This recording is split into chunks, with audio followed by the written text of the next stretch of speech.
Tem aquele rainha.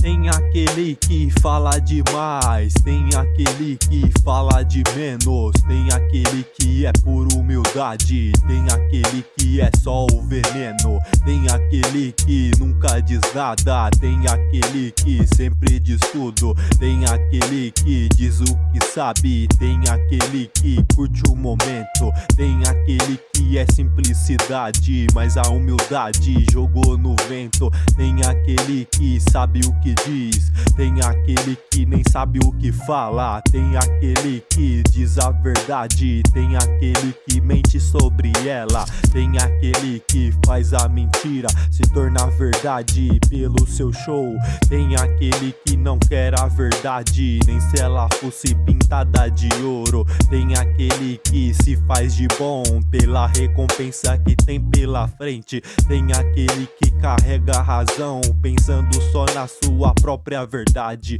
tem aquele que aponta o culpado, mas quem fez o crime sempre foi ele, tem aquele que distorce a imagem e manipula o que é inocente, tem aquele que fala de amor, mas ainda não aprendeu a amar, tem aquele que vive só uma vez, esquece que acaba a despesa do mês, tem aquele que é tão esperto que passou a perna logo em si mesmo, tem aquele que é emocionado, diz a verdade mas não vive nela, tem aquele que é o mais alto pelo que tem na sua carteira, tem aquele que é o mais alto pelo caráter, não por carteira, tem aquele que se diz o santo mas é um demônio vestido de anjo, tem aquele que depois que chega esquece humildade no meio da trilha, tem aquele que aponta demais mas seu espelho se encontra quebrado, tem aquele que fala do amor